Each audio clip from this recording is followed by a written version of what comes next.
Le dernier rapport de la Banque mondiale montre que l'Afrique fait des progrès dans sa lutte contre la pauvreté, le nombre de pauvres ayant diminué.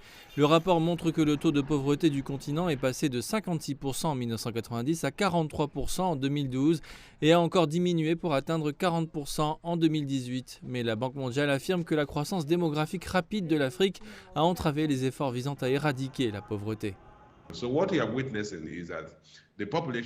Donc ce que vous constatez, c'est que la population augmente à un rythme supérieur au rythme auquel les gens sortent de la pauvreté.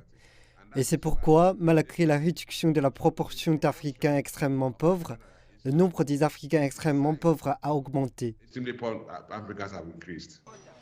Au cours de la dernière décennie, la population africaine a augmenté de plus de 2,4% et s'élève actuellement à environ 1,4 milliard selon la société de recherche Statista. La population du continent devrait atteindre 2,5 milliards d'ici à 2050.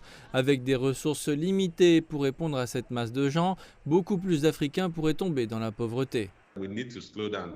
Nous devons ralentir notre taux de croissance démographique pour que nous nous concentrions sur la création d'opportunités pour ceux qui vivent déjà en Afrique.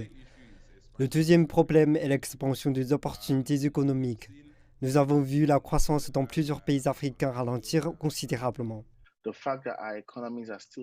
Le fait que nos économies soient encore largement vulnérables aux chocs mondiaux a également prouvé qu'une aggravation du coût de la vie au fil des ans a également profondément touché les classes à faible revenu, les revenus de la population en général, ce qui les a en quelque sorte plongés dans le piège de la pauvreté. Ils ne peuvent se payer que le strict minimum.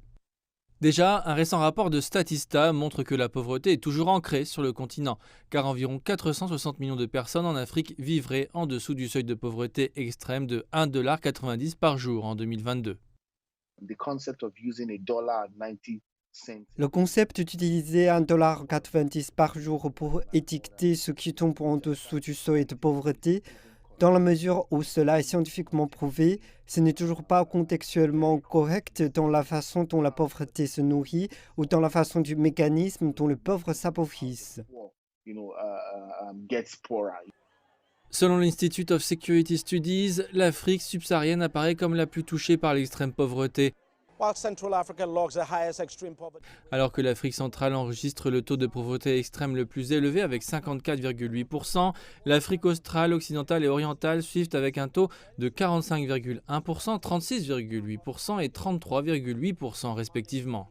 L'Afrique du Nord est la seule région qui a réussi à atteindre son objectif de taux de pauvreté de 3% en 2019 dans le cadre de l'objectif de développement durable des Nations Unies.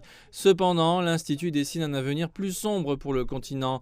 Avec les effets imprévus de la Covid-19, le continent pourrait avoir du mal à atteindre son objectif.